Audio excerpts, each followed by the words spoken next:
Innal hamdalillah nahmaduhu wa nasta'inuhu wa nastaghfiruh wa na'udzu billahi min shururi anfusina wa min sayyiati a'malina may yahdihillahu fala mudilla lahu wa may yudlil fala hadiya lahu wa asyhadu an la ilaha illallah wahdahu la syarika lahu wa asyhadu anna Muhammadan 'abduhu wa rasuluh sallallahu alaihi wa alihi wa sahbihi wa sallama tasliman katsira.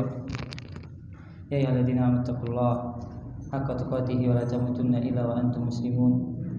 Ya ayyuhan nasu taqu rabbakum alladzi khalaqakum min nafsin wahidah wa khalaqa minha zawjaha wa batha minhuma rijalan katsiran wa nisaa'a. Fattaqullaha alladzi tasaaluna bihi wal arham innallaha kana 'alaykum raqiba. Ya ayyuhalladzina amanu taqullaha wa qulu qawlan sadida yuslih lakum a'malakum wa yaghfir lakum dhunubakum wa may yuti'illaha wa rasulahu faqad faza fawzan 'azima. Amma ba'd. Inna asqal hadithi kitabullah wa khairul huda Muhammadin sallallahu alaihi wa alihi wa sahbihi wasallam. Syarrul umuri muhdatsatuha fa inna kulla muhdatsatin bid'ah wa kulla bid'atin dhalalah wa kulla dhalalatin finnar. Bapak sekalian yang Allah Subhanahu wa taala, insyaallah pada kesempatan yang bahagia ini kita akan membuka kajian baru tentang fikih muamalah yang berkaitan dengan transaksi jual beli. Insyaallah kajian ini kita akan bahas dari kitab yang dikarang oleh Ustaz Aminul Baiz hafizahullah taala, dan sudah saya sampaikan di grup ya pada ikhwah yang hadir pada pertemuan yang pertama pagi hari. Persilahkan untuk mengambil kitab. Saya baca Pak untuk Bukhari Ta'ala. Ini hadiah dari muslimin. Semoga Allah Subhanahu wa taala membalas apa yang beliau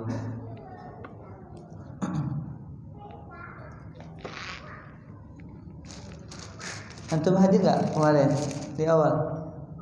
Enggak, jangan dulu jawab pertanyaan. Yang hadir dulu kemarin. Amsalan dulu.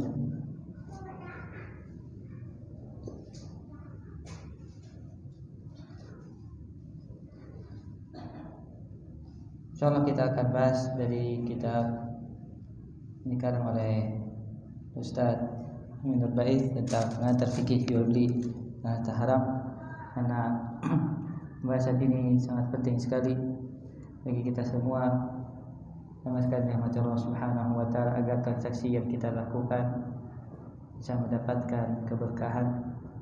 Dan juga berkembangnya transaksi di zaman sekarang itu butuh pengetahuan, butuh kita mengecek kembali apakah transaksi tersebut ada hal-hal yang diharamkan oleh Allah Subhanahu wa taala atau tidak. Jadi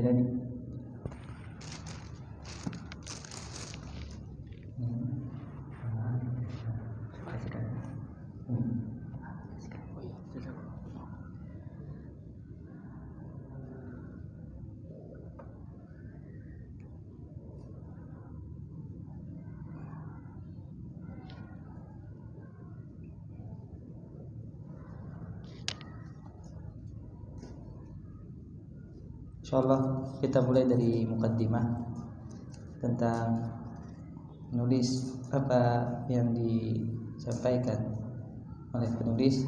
Karena mukaddimah jemaah sekalian merupakan pengantar bagi para pembaca yang ingin mengetahui secara umum tentang apa yang ditulis di dalam kitab tersebut. Maka penting kita membaca mukaddimah untuk mengetahui secara garis besar tujuan penulis menulis dan juga secara garis besar yang ada di dalam kitab yang akan kita bahas insyaallah taala. Ana juga sambil online. Hamdani bisa ditampilkan enggak? Suara Anda gimana? Jelas nggak? Bisa ditampilkan PowerPoint-nya?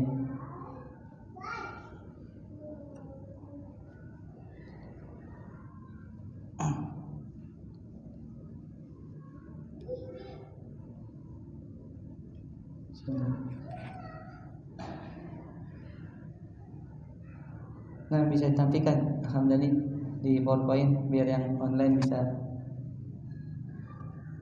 Karena sudah bikin PowerPoint.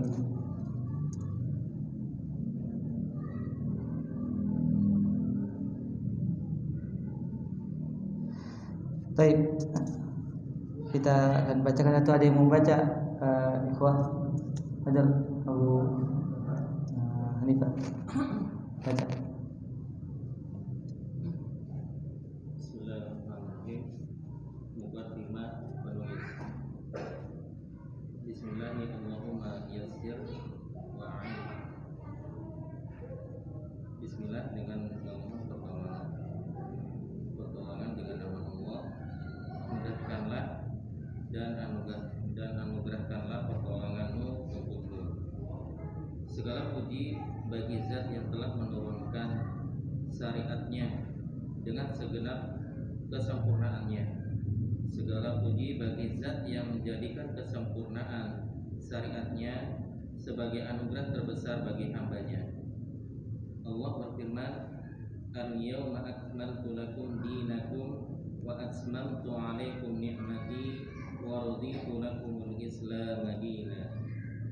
Pada hari ini telah kusempurnakan untuk kalian agama kalian, dan telah kupenuhi nikmatku untuk kalian, dan ku telah kuridai Islam itu jadi agama bagi kalian. Quran Surat Al-Maidah ayat 3. Kesempurnaan ini yang membuat orang Yahudi merasa iri dengan kaum muslimin, sehingga mereka mau menjadikan momen turunnya ayat itu sebagai hari raya. Ibnu Hibban meriwayatkan dengan sandanya dari Thariq bin Shihab bahwa ada orang itu salah sanadnya, itu salah ketik.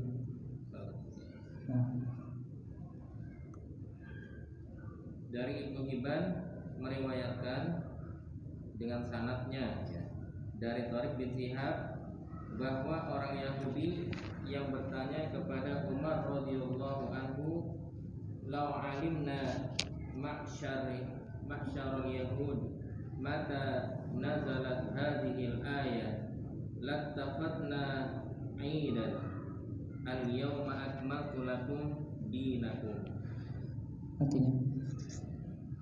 Artinya andaikan masyarakat Yahudi tahu kapan ayat ini turun, kami akan jadikan waktu turunnya sebagai hari raya, yaitu ayat Al-Yawma akmaltu lakum. Langsung terjemahannya. Lalu Umar mengatakan, qad alimtu. langsung artinya aja, aku tahu. Langsung artinya aja. Aku tahu pada hari apa ayat ini turun. Malam ayat ini turun adalah malam Jumat. Kami bersama Rasulullah SAW di Arafah. Nah, perhatikan jamaah sekalian, Allah Subhanahu wa taala penulis memberikan pengantar atau pendahuluan bahwasanya Allah Subhanahu wa taala telah menyempurnakan agama kita. Maksudnya sudah menyempurnakan agama kita adalah syariat yang dibawa oleh Rasulullah SAW itu akan terus ada sampai nanti hari kiamat dan menjawab seluruh permasalahan. Tidak membutuhkan syariat yang baru, semuanya sudah lengkap, sudah tertata, sudah semuanya dijelaskan oleh Nabi Shallallahu Alaihi Wasallam. Seluruh aspek, dan nanti akan disebutkan pembahasan tentang fikih, 4 aspek di dalam pembahasan fikih itu semua sudah melengkapi seluruh kehidupan manusia, tatanannya, cara-caranya serta konsep-konsep yang ada dalam kehidupan manusia akan bisa dijawab oleh Islam, walaupun nanti ada teknologi yang baru, walaupun nanti ada transaksi yang baru di hari kiamat, semuanya bisa terjawab di dalam agama kita.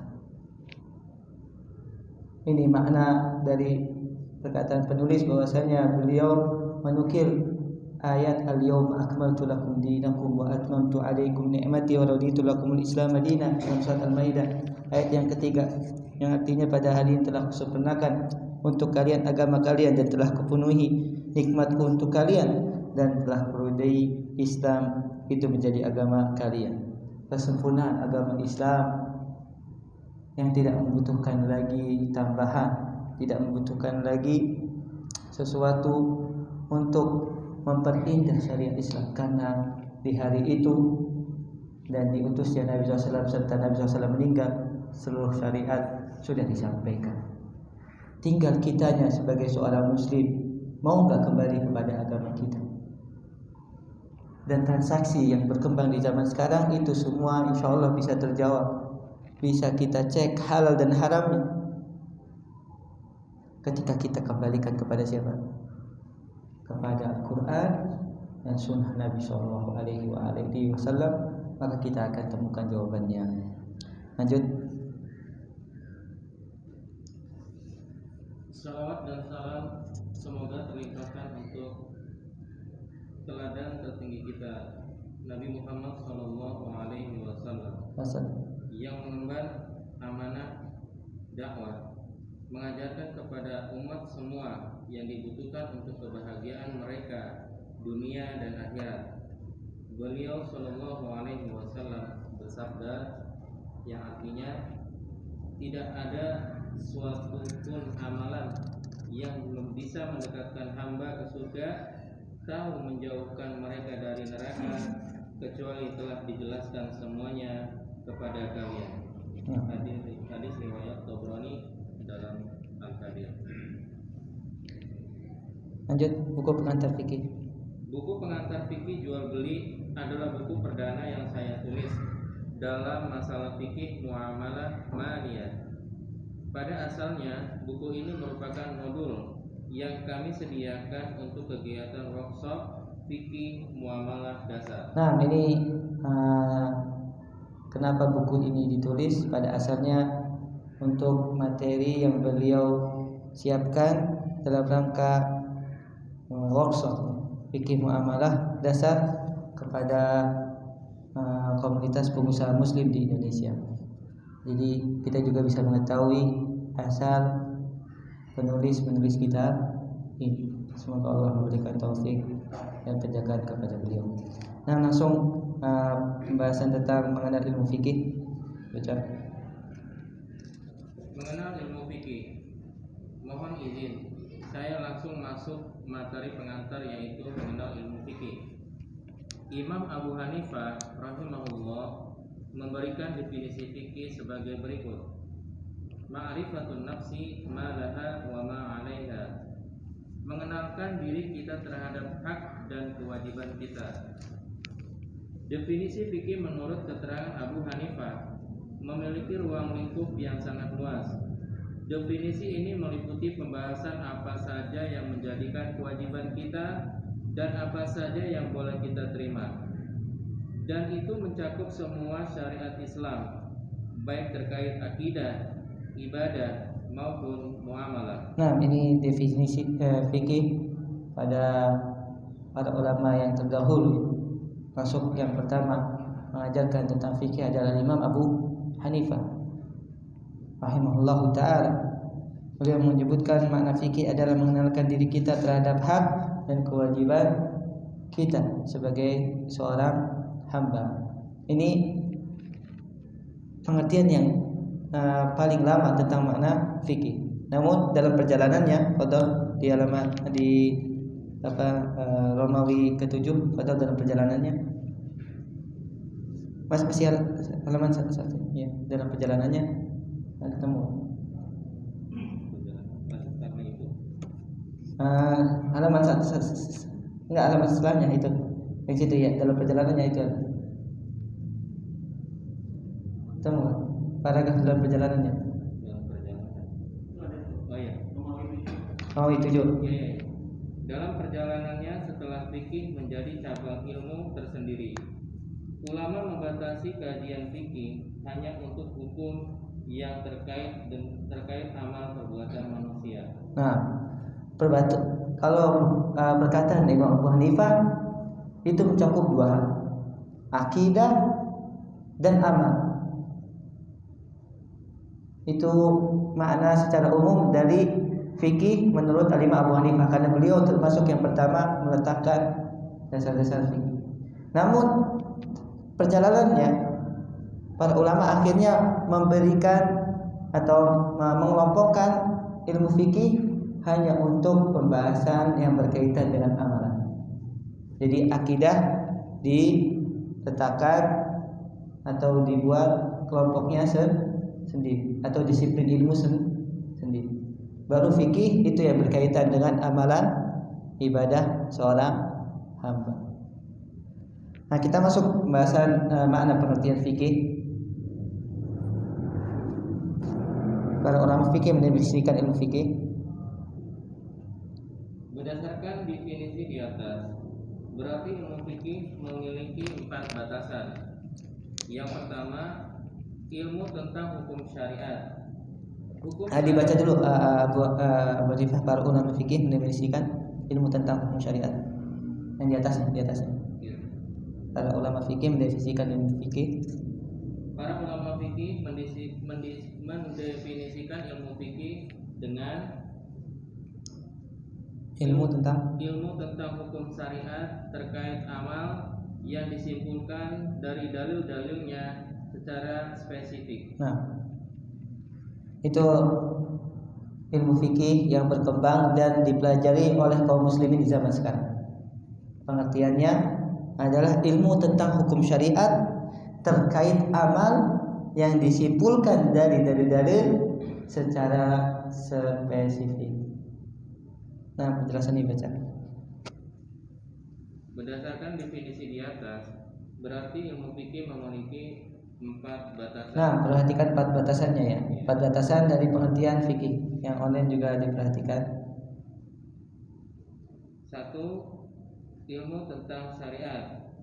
Hukum syariat berarti hukum yang bersumber dari dalil yang diakui syariat, seperti Al-Quran, Sunnah, Ijma', Qiyas, dan perkataan para sahabat. Nah, 2, langsung terkait amal.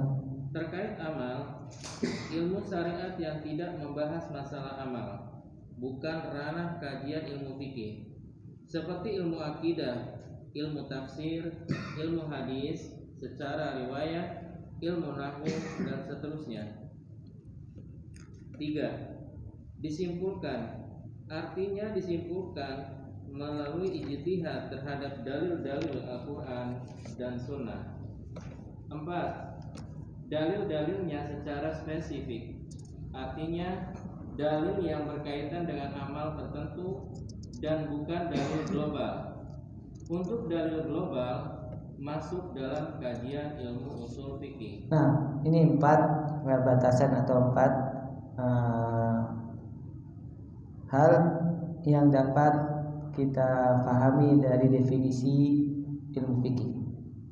Perhatikan, yang pertama, ilmu fikih itu berkaitan dengan hukum syariat, yaitu hukum yang bersumber dari Al-Quran, dari Sunnah, Ijma', dan Qiyas. Ini 4 hal yang menjadi sumber hukum agama kita. Al-Quran, Sunnah, Ijma' itu konsensus, kesepakatan para ulama dalam menghukumi sesuatu. Dan yang keempat adalah Qiyas. Qiyas itu adalah analogi. Qiyas adalah analogi. Kemudian yang kedua terkait amalan. Maka yang bukan berkaitan dengan amalan seperti akidah, kemudian disiplin ilmu tafsir, hadis, maka tidak dibahas dalam ilmu fikih karena ini berkaitan dengan amalan. Yang ketiga batasannya disimpulkan. Jadi ilmu fikih ini disimpulkan, diambil dari intisari Al-Quran dan Sunnah, tentu melalui ijtihadnya para ulama, karena mereka yang lebih tahu bagaimana mengambil manfaat atau mengambil hukum dari Al-Quran dan Sunnah. Kemudian yang keempat, dalilnya secara spesifik. Apa makna secara spesifik? Yaitu yang berkaitan langsung dengan amalan seorang hamba. Misalnya tata cara sholat atau tata cara haji, itu yang dipelajari dalam ilmu fikih. Berbeda kalau yang dipelajari oleh para ulama usul fikih. Kalau para ulama usul fikih itu berkaitan dengan dalil secara global. Misalnya tentang pembahasan ijma. Apa itu ijma? Apa itu kesepakatan? Itu dipelajari dalam ilmu usul fikih. Kemudian apa itu qiyas? Itu dipelajari, atau analogi dipelajari dalam ilmu usul fikih. Bisa difahami ini tentang makna ilmu fikih yang berkembang di zaman sekarang. Sekarang masuk sistematika pembahasan fikih. Fikih ini hanya membahas tentang 4 hal. Pembahasan fikih itu hanya berputar-putar atau berpusat 4 hal. Fadhal baca. Sistematika pembahasan ilmu fikih. Langsung aja, ada 4 pembahasan. Ada 4 pembahasan pokok dalam kajian ilmu fikih. Yang pertama, fikih ibadah. Fikih ibadah. Pembahasan fikih ibadah meliputi kajian tentang taharah, salat, zakat, puasa, haji, kurban, akikah, sumpah atau nazar, dan jihad. Langsung fikih muamalah. 2. Fikih muamalah. Fikih muamalah membahas hukum seputar interaksi yang dilakukan antara sesama manusia selain yang berkaitan dengan keluarga, baik berhubungan dengan harta seperti jual beli, sewa atau ijarah, atau pinjam meminjam, isti'arah, maupun yang tidak berkaitan dengan harta seperti mewakilkan, wakalah, penjaminan atau kafalah, berdamai untuk membuat solusi bersama, Asul itu. Langsung 3 fikih keluarga dan lainnya. 3. Fikih keluarga. Fikih usrah membahas tentang masalah keluarga, dimulai dari bagaimana membentuk keluarga menjadi keluarga yang ideal hingga masalah bubar keluarga. Berikut konsekuensinya. Termasuk diantaranya adalah aturan keuangan keluarga dan masalah pembagian warisan. 4. Fikih peradilan dan tindak kriminal dalam Islam. Fiqhul qada wal jinayat wal hudud. Di bagian ini kita mengenal aneka tindak kriminal dan batasan-batasan tindak kriminal yang berhak mendapatkan hukuman. Nah, cukup. Jadi 4 hal fikih itu dipelajari oleh kaum muslimin sekarang, atau 4 bab. Kita katakan 4 bab. Yang pertama fikih ibadah, itu berkaitan dengan ibadah yang dilakukan oleh seorang muslim sehari-hari. Contohnya salat, zakat, puasa, haji, jihad, dan yang lain. Itu yang berkaitan dengan ibadah. Kemudian yang kedua adalah fikih muamalah, yang insyaallah kita akan bahas secara lebih detail karena kajian kita ini membahas tentang fikih muamalah, yaitu fikih yang membahas hukum seputar interaksi antar manusia. Selain yang berkaitan dari masalah keluarga, contohnya jual beli, sewa menyewa, pinjam meminjam, itu dibahas dalam fikih muamalah. Interaksi antar manusia yang tidak berkaitan dengan keluarga. Ini berkaitan dengan harta atau yang tidak berkaitan dengan harta, seperti misalnya mewakilkan atau menjamin, itu kan tidak berkaitan dengan harta secara langsung. Kemudian yang ketiga fikih keluarga atau fikih usrah, ini berkaitan dengan nikah, kemudian berkaitan dengan cerai, talak, atau nanti pembahasan tentang nafkah, pembahasan tentang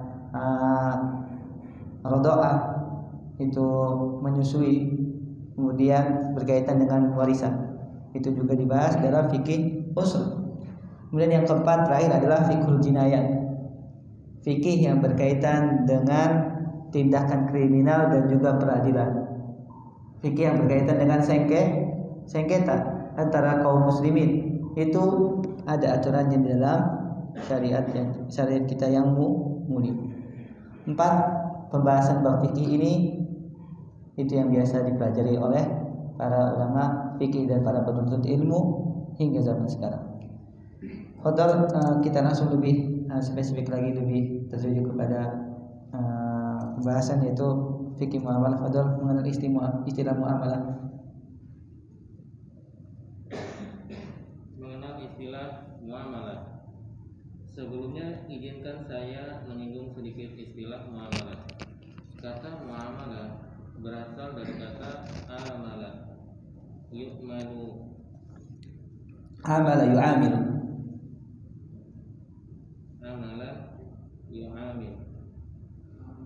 yang artinya saling berinteraksi, baik interaksi terkait masalah harta, keluarga, tetangga, maupun masalah lainnya.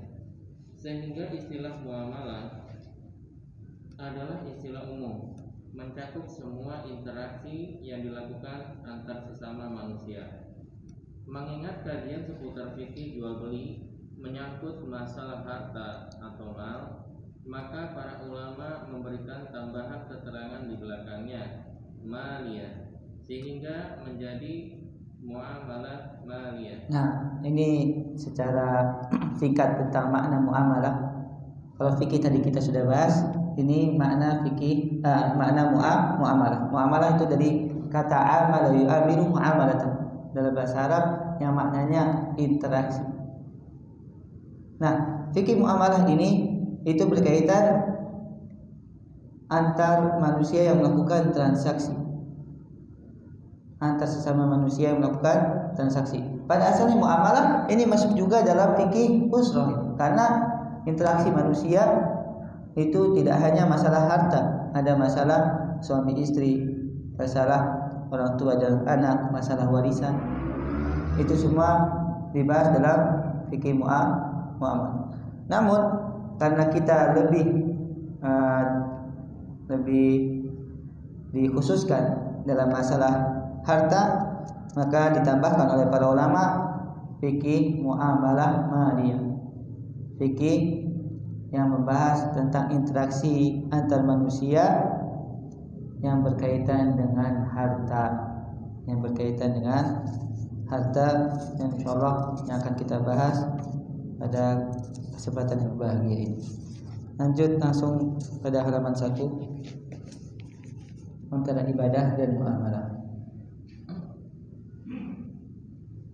Antara ibadah dan muamalah. Bismillah, wassalatu wassalamu ala Rasulillah wa ba'du. Ada banyak sekali aktivitas manusia di dunia. Dari semua aktivitas itu, secara umum aktivitas manusia di dunia bisa kita bagi menjadi 2. Aktivitas ibadah, 2 aktivitas non ibadah. Nah, perhatikan ikhwan, Bapak sekalian yang dirahmati Allah Subhanahu wa taala. Untuk kehidupan manusia itu atau aktivitas manusia terbagi menjadi 2 yang dijalankan oleh seorang muslim, karena di sini berkaitan antara hubungan dia dengan Allah Subhanahu wa taala dan hubungan antara dia dengan sesama manusia. Yang kita sering dengar dengan hablum minallah wa hablum minannas. Itu berkaitan antara hak manusia kepada Allah Subhanahu wa taala dan hak manusia dengan manusia yang lain. Nah, aktivitas ibadah ini berkaitan dengan hak Allah Subhanahu wa taala. Apa yang Allah Subhanahu wa taala wajibkan kepada kita dari syariat, dari ibadah, maka wajib bagi seorang muslim untuk memahaminya. Wajib bagi seorang muslim untuk mempelajarinya, karena ini berkaitan antara hubungan dia dengan siapa? Allah Subhanahu wa taala, sang pencipta. Makanya Nabi sallallahu alaihi wasallam mengatakan dalam sebuah hadis, talabul ilmi fardhatun ala kulli muslim. Menuntut ilmu merupakan kewajiban bagi seorang muslim. Kata para ulama, menuntut ilmu yang wajib adalah yang berkaitan antara hak Allah Subhanahu wa taala dengan hak manusia. Yaitu dalam masalah ibadah. Maka wajib bagi seorang muslim untuk mempelajarinya. Kalau tidak, dia akan berdosa dan syariat pasti akan dia sia-siakan, karena dia tidak mengetahui bagaimana dia menjadi hamba Allah Subhanahu wa taala dalam melaksanakan ibadah. Dan dalam masalah aktivitas ibadah ini, ya mas sekalian dirahmati Allah Subhanahu wa taala, harus diketahui kaidah yang penting dalam aktivitas ibadah antara hak Allah Subhanahu wa taala, atau hubungan antara Allah Subhanahu wa taala dengan manusia. Yaitu apa? Pada asalnya aktivitas ibadah haram. Ana ulang sekali lagi. Aktivitas ibadah pada asalnya tidak boleh seorang muslim melakukan sebuah ibadah sampai dia mengetahui tata cara ibadah tersebut beserta dalilnya yang pernah atau yang telah diajarkan oleh Rasulullah sallallahu alaihi wasallam. Maka tidak boleh seorang muslim melakukan sebuah ibadah tanpa berdasarkan contoh. Dia akan berdosa dan ibadahnya tidak akan diterima oleh Allah Subhanahu wa taala. Ini sesuai dengan syahadat kita semua, ya wa asyhadu anna Muhammadar Rasulullah, dan saya bersaksi bahwasanya Nabi Muhammad adalah utusan Allah. Yaitu kita tidak melakukan sebuah ibadah kecuali yang telah dicontohkan oleh Rasulullah SAW. Maka pada asalnya ibadah itu hukumnya haram dilakukan. Hukumnya haram dilakukan sampai kita mengetahui dalil dan tata cara yang pernah diajarkan oleh Nabi Muhammad SAW. Yang kedua, aktivitas non ibadah. Apa itu aktivitas non ibadah? Maknanya adalah yang berkaitan dengan manusia atau antar sesama manusia. Maka ini yang akan kita bahas, yaitu aktivitas muamalah diantaranya, dan kaidah yang disebutkan bahwasanya Nabi SAW bersabda, halaman yang ketiga, baca Abu Hanifah. Bahkan Nabi SAW menegaskan, halaman 3 paling bawah, bahkan Nabi SAW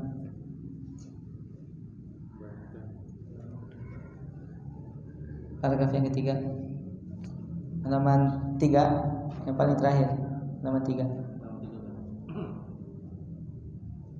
Bahkan Nabi SAW menegaskan bahwa umatnya lebih paham tentang urusan dunia mereka. Dalam hadis yang sangat terkenal, beliau SAW bersabda, "Antum a'lamu bi amri dunyakum." Kalian lebih tahu tentang urusan dunia kalian. Hadis riwayat Muslim. Berangkat dari hal ini, para ulama membuat kaidah bahwa hukum asal dalam melakukan aktivitas muamalah adalah mubah selama tidak ada dalil yang melarangnya. Sehingga untuk masalah muamalah, pertanyaan yang perlu dikedepankan adalah mana dalil yang melarangnya. Nah, ini perbedaan yang sangat bertolak belakang, yaitu yang sangat mencolok antara aktivitas ibadah dengan aktivitas muamalah. Kalau aktivitas ibadah tadi yang pertama Bapak, haram untuk kita lakukan sampai kita mengetahui dalil. Kalau kita mau melakukannya, harus antum sebutkan atau harus antum mengetahui dalilnya, baru kita Tapi kalau aktivitas muamalah atau aktivitas non ibadah, maka kaidahnya pada asalnya halal.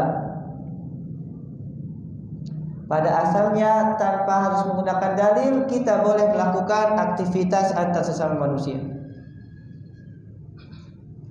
Makanya Nabi SAW mengatakan, antum a'lamu bi umuri dunyakum. Kalian lebih tahu tentang urusan dunia kalian. Jadi Nabi SAW membebaskan tentang interaksi antar sesama manusia. Karena kalau dijelaskan semua dalam Al-Quran menjadi sangat tebal. Belum lagi di zaman Nabi SAW tidak ada yang namanya mobil bisa, atau transaksi menggunakan internet atau dengan handphone. Makanya Nabi SAW membebaskan kepada umat, karena kalian lebih mengetahui tentang perkara dunia kalian. Hadis ini asbabu al-wurudnya yang telah disebutkan dalam riwayat bahwasanya seorang sahabat pernah naik ke atas pohon kurma. Kemudian yang dilakukan sahabat adalah mengawinkan pohon kurma, karena pohon kurma itu ketika ingin berbuah harus dikawinkan antara pohon yang jantan dengan pohon betina. Ketika Nabi SAW melihat hal tersebut, Nabi SAW mengatakan kepada para sahabat, untuk apa kalian melakukan ini? Kata para sahabat, kami ingin mengawinkan ya Rasulullah agar berbuah. Maka kata Nabi SAW, tidak perlu kalian melakukannya. Tidak perlu kalian lakukan. Ketika tidak melakukannya, para sahabat tidak ada yang melakukannya ya. Hingga saat itu tidak ada satupun kurma yang berbuah. Tidak ada satupun kurma yang berbuah karena sahabat tidak mengawinkannya. Kemudian baru saat itu Nabi SAW mengatakan, kalau begitu kalian lebih mengetahui tentang urusan dunia kalian. Akhirnya Nabi SAW membolehkan kembali untuk para sahabat mengawinkan pohon yang jantan dengan betina, hingga akhirnya berbuah kembali kurma di kota Madinah. Berarti di sini kita bisa ambil sebuah pelajaran bahwasanya ketika yang berkaitan dengan masalah dunia, interaksi antar manusia, transaksi jual beli dan yang semacamnya, itu pada asalnya hukumnya adalah boleh. Yang mengharapkan justru dia harus mendatangkan dalil. Kalau yang ibadah, yang melakukannya harus mendatangkan dalil. Tapi kalau dalam masalah aktivitas muamalah non ibadah, maka yang mengharapkan datangkan dalil yang mana sekali. Yang mengharapkan harus mendatangkan apa? Dalil. Bisa difahami sama sekali tentang pada asalnya hukum muamalah. Maka ketika kita mendapati sebuah transaksi yang baru yang berkembang di masyarakat, kita pada asalnya menghukumi itu adalah sesuatu yang haram. Kalau ada yang mengatakan haram, maka dia harus menyebutkan dalilnya atau menyebutkan kesimpulan dari sebuah dalil, baru kita boleh menghukuminya haram. Kalau tidak, maka pada asalnya haram. Sudah masuk bisa? Fadal azan terlebih dahulu. Allah Taala sallallahu alaihi Muhammadin wa ala alihi wasallam.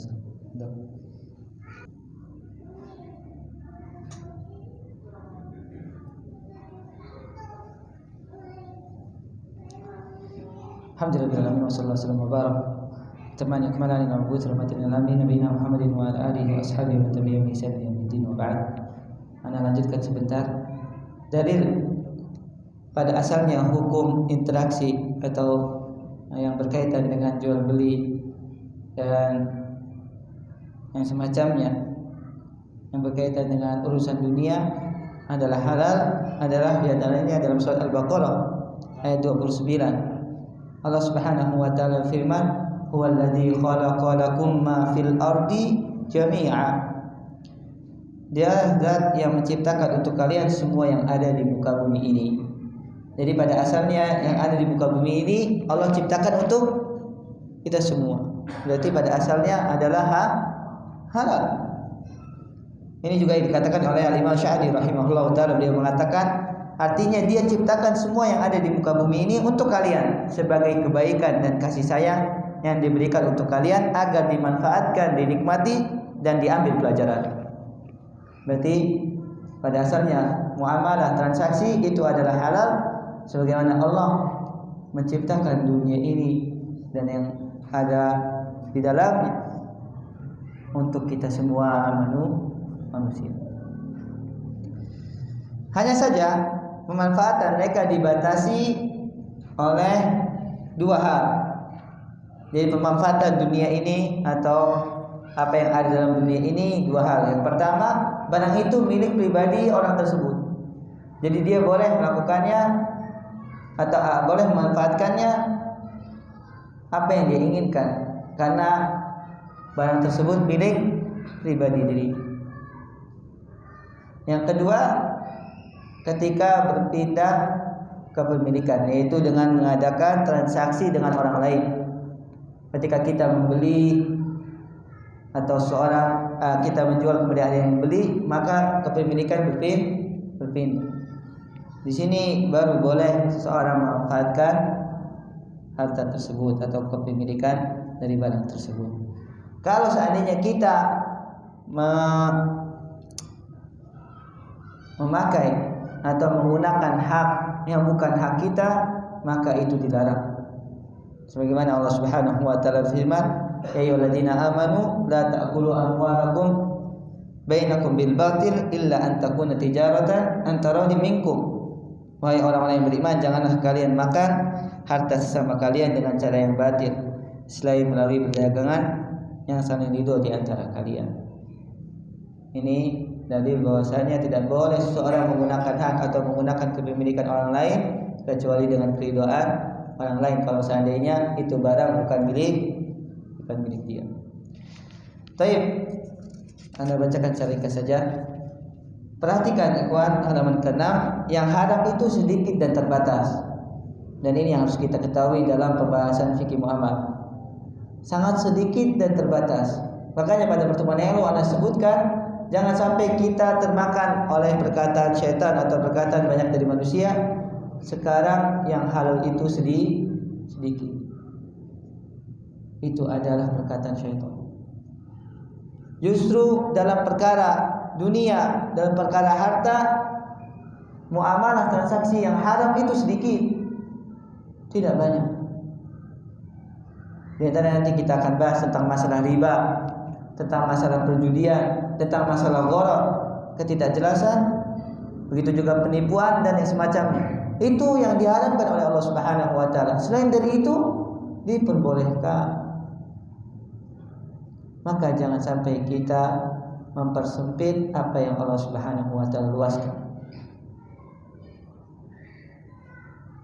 Kemudian beralasan dengan darurat dan dia akhirnya jatuh ke dalam sesuatu yang diharapkan oleh Allah Subhanahu wa taala. Padahal yang halal itu sangat banyak. Yang halal itu sangat banyak. Dan ada kaidah yang terakhir juga yang penting sebelum kita buka kuis ya. Yang penting tidak melanggar syariat dalam transaksi. Ini yang paling penting. Ketika kita melakukan sebuah transaksi, kalau kita tidak melanggar syariat, maka kita jalankan saja. Karena pada asalnya halal. Pada asalnya halal. Sebagaimana dikatakan oleh Syekhul Islam Ibnu Taimiyah rahimahullahu taala, kata beliau, kaum muslimin ketika mereka melakukan akad, mereka tidak tahu apakah halal atau haram, maka para ulama semuanya menurut yang saya tahu menilai sah transaksi. Karena pada asalnya masalah transaksi jual beli itu halal. Ketika kaum muslimin tidak mengetahui antara halal dan haramnya, maka sah-sah saja. Selama apa? Selama tidak bersentuhan dengan transaksi yang diharamkan. dan diharamkan itu sangat sedikit dibandingkan dengan yang dihalalkan. Mudah-mudahan apa yang kita bahas pada kesempatan kali ini bermanfaat. Sisa waktunya kita akan gunakan untuk kuis ya. Nah, ini amanah dari salah seorang ikhwah. Ana biar cepat ke yang online dulu ya. Siapa yang mau jawab di online dulu? Sebutkan 2 dari 4 bab pembahasan fikih. Ada yang bisa jawab yang online?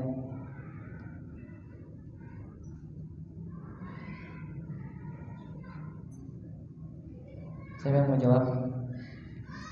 Sebutkan 2 bab pembahasan dalam ilmu fikih. Sebenarnya 4, tapi cukup 2 saja.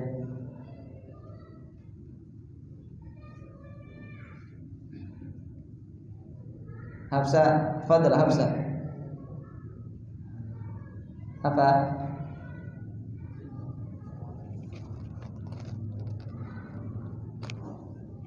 Ana ulang sekali lagi. Sebutkan 2 pembahasan dari pembahasan fikih.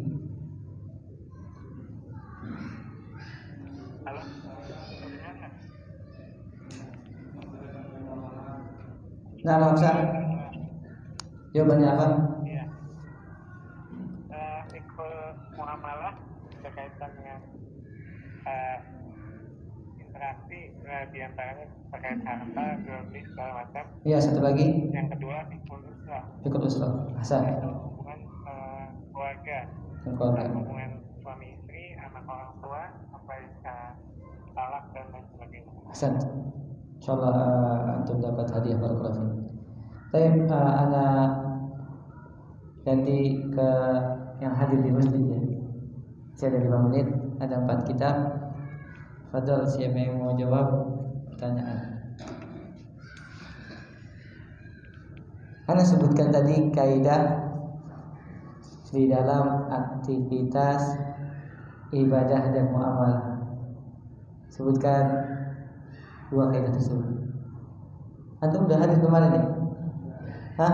Bukan yang lalu udah hadir? Antum? Enggak yang belakang. Antum hadir ya? Bukan yang lalu.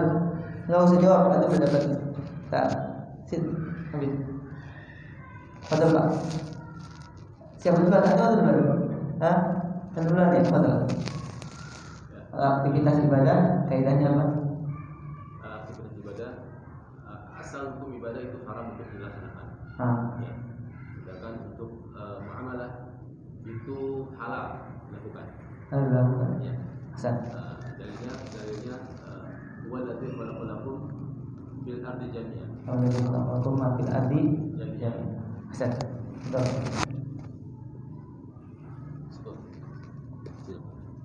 Baik. Tadi ana bertanya di online ada 4 bab pembahasan fikih. Tadi disebutkan 2 sudah, fikih muamalah dan fikih usrah, fikih keluarga. Sebutkan 2 yang lain. Ada.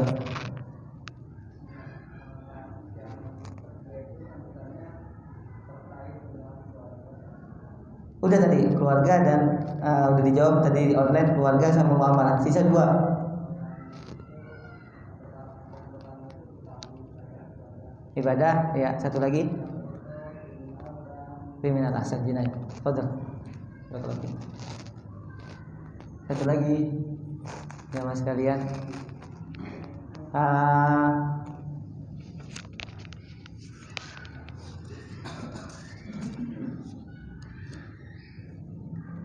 Kenapa Ustadz Aminur Baiz menulis kitab ini? Bisa jawab. Kenapa Ustadz Aminur Baiz menulis kitab ini? Tadi disebutkan apa? Kurang, masih ada satu lagi. Fadhal, Pak. Workshop ketika beliau memberikan pelajarannya untuk komunitas usaha muslim. Fadhal. Tapi jamaah sekalian, masih ada sisa waktu, ada yang ingin bertanya? Ada yang ingin bertanya tentang masalah muamalah terutama yang di online? Ada yang mau bertanya, ikhwan? Kalau fikih muamalah.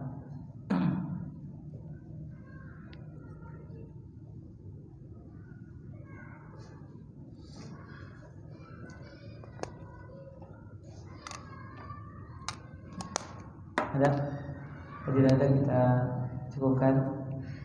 Semoga Allah Subhanahu wa taala memberikan kepada kita ilmu yang manfaat dan kita bisa mengamalkannya dalam kehidupan sehari-hari.